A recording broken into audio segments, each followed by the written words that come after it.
Cousins Weird, and we're terrible trending. What's this, 26? No, you're the odd numbers. You're just 27. We're 27 now. 27 terrible trends. Yay! I am in the wilderness, so this morning I'm like, oh my god, I haven't even thought about my terrible trend, and the first thing I came upon was this, and I said, this is what I'm doing. This is what I'm doing, because it's terrible, and it's about babies. Oh no. But it's not that terrible. It's not that. No, not that terrible, Margaret. You don't have to make that face. It's not that terrible. Okay. But it's not that good either. Okay. Okay, so throughout history, like, infant death was a big thing. Mm-hmm. Children tended to pass away between the ages of 6 months and 2 years. That's what happened in the past. I know. We didn't have the medicines. We didn't have the things to know why things were happening.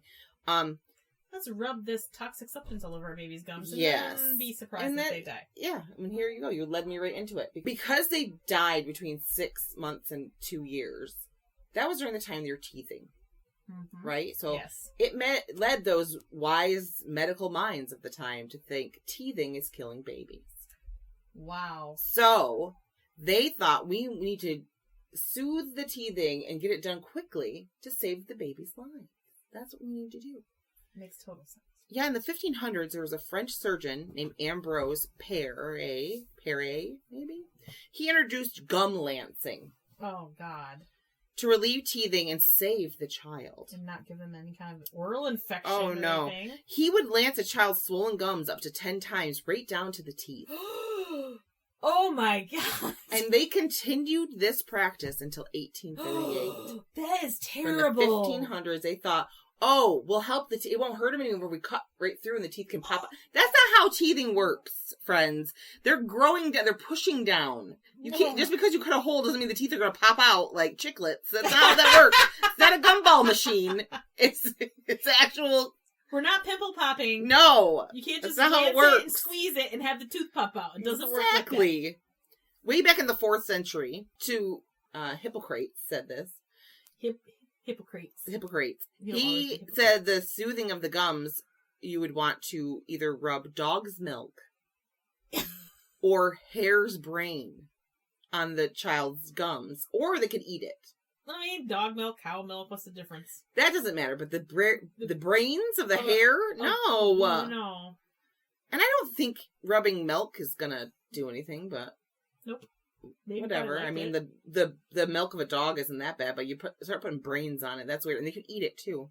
Well, dogs are not, see, cows are herbivores, so they eat lots of grass, and grass is kind of sweet, so I'm sure that cow's milk is going to be sweeter than dog milk. Dog milk. I don't know why they said dog. I don't know why dog was milk that dog. Right, because it was right there. Are you gonna milk me? What was that? What was that? It was from Meet the Fockers. Remember? And he was talking about how he milked the cats on their farm. And he goes, well, they have teats. He goes, I have teats. What was his name in it? Can you milk me? Remember? He said, I have teats. So funny. Anyway, in American folklore, they would rub crushed up minnows on babies' gums. Can you imagine? That is not going to make a baby happy. That would make me first of all, the baby's in pain and miserable, and you're going to rub minnows on their gums? Smushed minnows. Ew. Oh, that makes me want to die. From? I don't know. It's so gross. Why does your baby smell like dead fish? I know. Dead fish breath. Can you imagine that poor baby? Like, they probably screamed. It's the worst thing that could happen to him. I can just see that, because when you first start to feed your baby food and they make that face. Yes! They make that face at you. I know. They're like, nyah, nyah. Yeah. In 1839, because they thought from like the 1500s on that teething was causing babies to die. They said that 5,000 infant deaths that year were attributed to teething. Wow. Yeah. I don't. So they wanted to get teething over quickly. They would use the methods of bleeding, like we've talked about before, blistering, leeches on the gums, and they would even burn the back of the child's head, like we talked about when they for the headache, they would burn the side of the head. They did the same kind of thing to try to treat teething and blistering. Yeah, that's were two things that they were trying to do, and I'm like, how is that going to make your baby happy?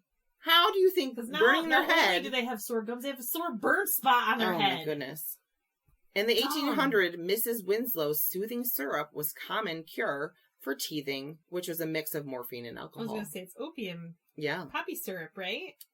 It's a mix of morphine and alcohol, but basically. Poppy syrup and brandy, whiskey. And here's another thing we already know, that they use a teething powder, which was calomel, which would cause the child to become very sick, obviously. Pink's disease. Give your baby some Pink's disease. They'll love that when their skin on their hands is peeling off.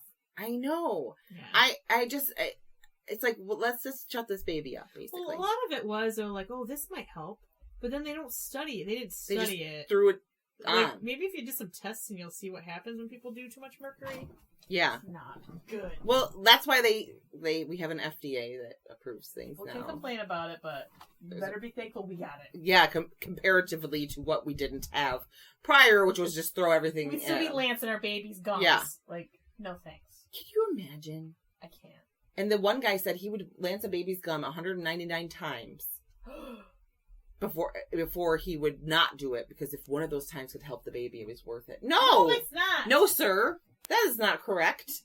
That's horrible. That is horrible. So teething gel became popular in the 1800s. And they put benzocaine in it, right? Which can cause low blood oxygen, which I can't remember the name of it. Methemoglobin, maybe. Methemoglobin? I think that's the name when you have low blood oxygen. And did you know that it wasn't banned by the FDA and it was used in teething gel until 2018?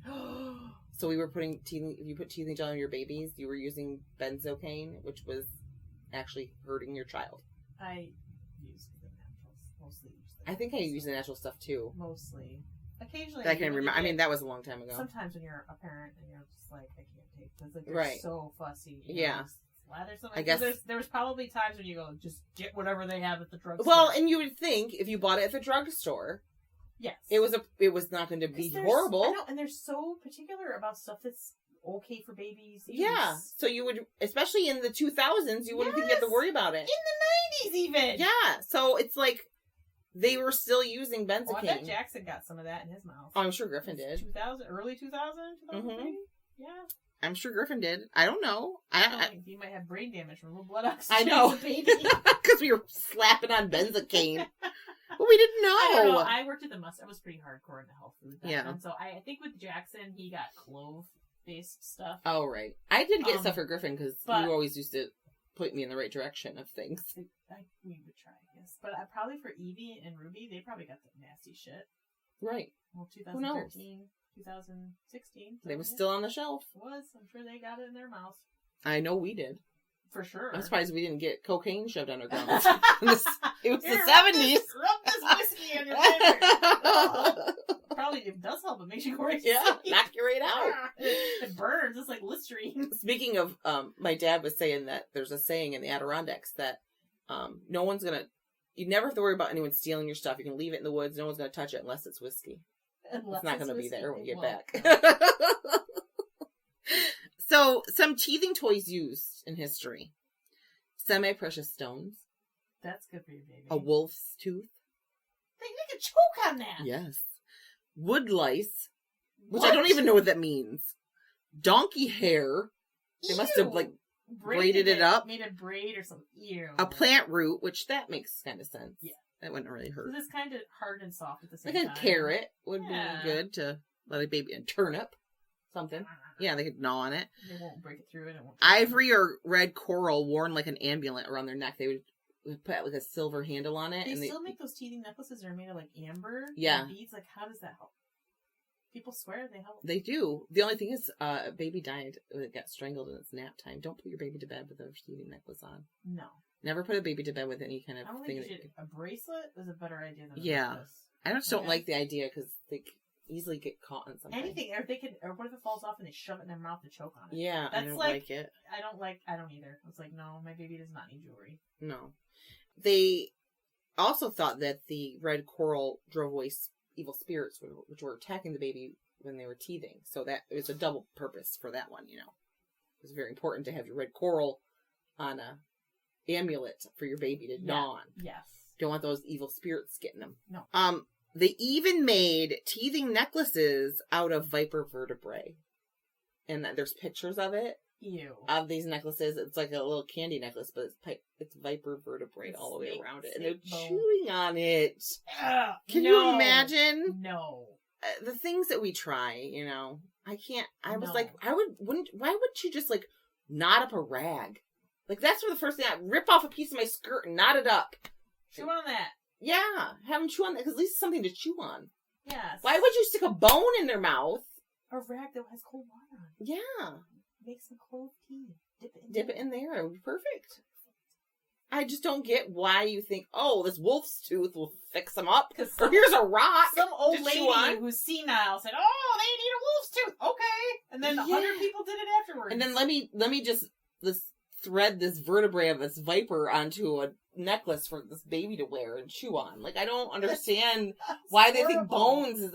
Maybe because they felt like teeth were bones and they thought it would like rub it. I don't know. I just don't understand the way people thought. Frozen banana.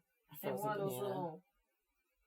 Those mesh bags. That look like a banana hammock, kind of. Yeah. And you put banana. Yeah, you put the banana in there. Frozen strawberries. Frozen fruit. Those were great. I used those with my 2 little kids. Like, you take some frozen fruit and you put it in that little mesh bag. Yeah, those were great. And they would soothe their gums and they like the taste of it. And it tastes good. Made them happy. They can't choke on it. You're right. It's perfect. That's a perfect idea. Or, you know, if you're in the 1800s, use some fabric, tie it in a knot, and shove it in your baby's mouth. Let them chew on that. Yeah, I'm like, it seems like common sense to me, like, not to put a rock or a wolf tooth in the baby's mouth. Chew on this diamond, baby. Yeah. Here's a precious stone. Or a tooth. Yeah, here's a tooth of another animal that'll cure you. That old wolf's tooth, that sounds like some senile old lady. It sounds like an old wives' tale. Like, and a wolf's tooth, and put it around their neck, and they'll chew on that, and they won't cry anymore. Yeah, because they choked to death. They're dead. They're dead now. It's because they're dead. And let's lance their gums, and they get a horrible infection.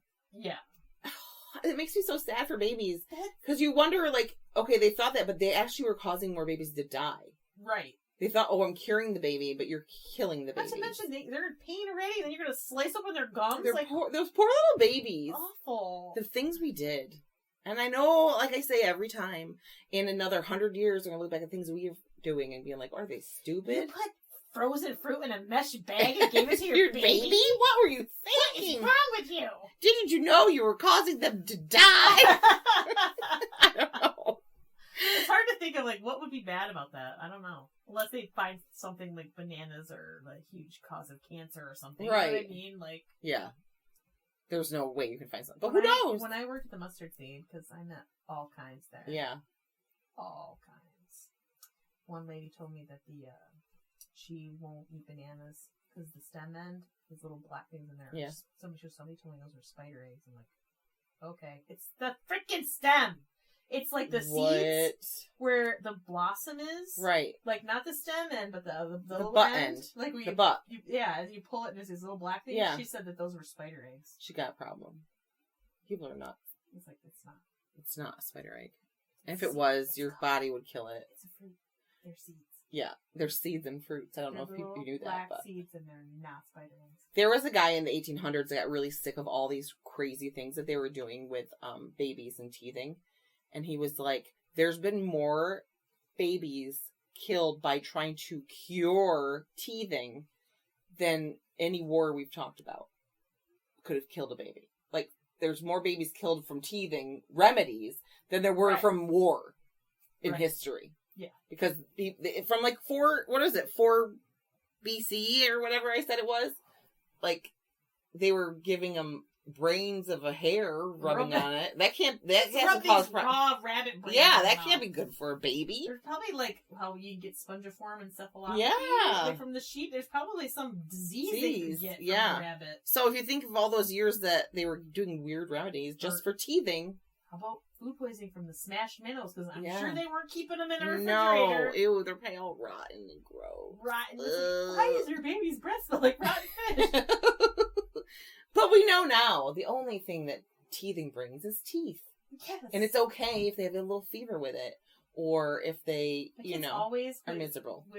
They would have a fever right before the tooth would come out. Yeah, every time. Knew, like, oh, there's a fever, it means the tooth's coming out tomorrow. Thank God. Yep. Griffin was the same way. Every time he had a fever, I knew the tooth was about coming. And he'd be mean.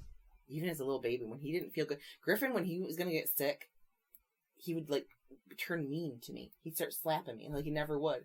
But I'm like, oh, God, he's going to get sick. And he'd be so mean when he was sick. Just miserable mean. He's like, I feel like shit. I'm going to make you feel like shit, too. He never hit me. He never was like that. Like, when he wasn't sick. When we got sick, he would be mean. And he'd be mean for, like, a week before and a week after. It was, like, horrible. Like, yeah, I have enough of that. I want to give you some minnows on your teeth if you don't stop it. I'm going to go back dark ages on your ass. Of course, he wasn't, when he was a baby, he wasn't like that. It was just when he got sick, when he got older. So, when he was probably, like, a toddler, mostly. Anyway, that's the story of teething in history and how we thought that it was going to help by putting leeches on our baby's gums. And cutting them open and burning the back of their head. Because, yeah, that works. That makes sense. It makes perfect sense. Terrible trends. Oh, yeah. They're terrible. But it wasn't that bad. They're the worst. They're the worst. These trends. They're the worst trends ever. But what's good is that we are doing a live recording at AnchorCon on Saturday, August 20th at 3 p.m. So you want to get your tickets to AnchorCon. Get your tickets to AnchorCon. You can go to our Facebook page, and there is a flyer we posted on there saying them when we're recording, and you can link to the tickets. Buy your ticket for that day so you can come see us, or get the whole weekend pass. And let us know if you do. So tag us when you buy your tickets. Yeah, say, I bought my ticket, I'm going to see The Cousins Weird, and then we'll mention you in our podcast. Yeah, we're really excited. We can't wait. And if you have you want to follow us on Facebook and Instagram to keep track of all the things we do, we've always post pictures of our episodes on there, so you want to make sure you're following us. You can see the pictures that go along with what we're talking about, because sometimes once you see the picture, you're like, I'm even more mortified by everything than I was before. We are also going to be, and Colleen doesn't know this, but this is my idea right now. We're going to post a recording of our live episode for our Patreon. So if you're Patreon and you can't make it, then you'll actually get to see the episode anyway. We'll post it. Yeah. Who's recording us? Are we recording ourselves? We'll find someone. Okay. Max? We'll figure it out. Max? Okay. All right. Well, that's what we're going to do. Whoever's there will record us. Yes. So, make sure if you have any ideas what we should talk about, if you have some ideas you want us to share, what should they do? They should send us an email at thecousinsweird@gmail.com.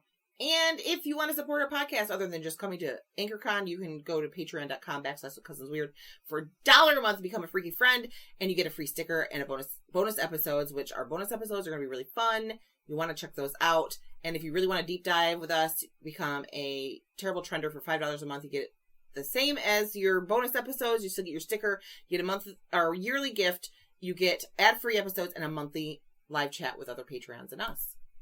And the only way to see our live episode, if you're not there, is to be a patron. Yeah, and if you are strapped for cash, we don't fault you because we're there. We are now. How you can support us without actually in a monetary way is the best way to like and share our episodes, our content. Go to Facebook and like our page and rate us, and go to your favorite podcast platform and subscribe to us, like us, and share us. Share us with Tell all your friends. Tell the stranger you meet on the street. Just yell it out. Listen to The Cousins Weird. Stay freaky. Bye. Bye.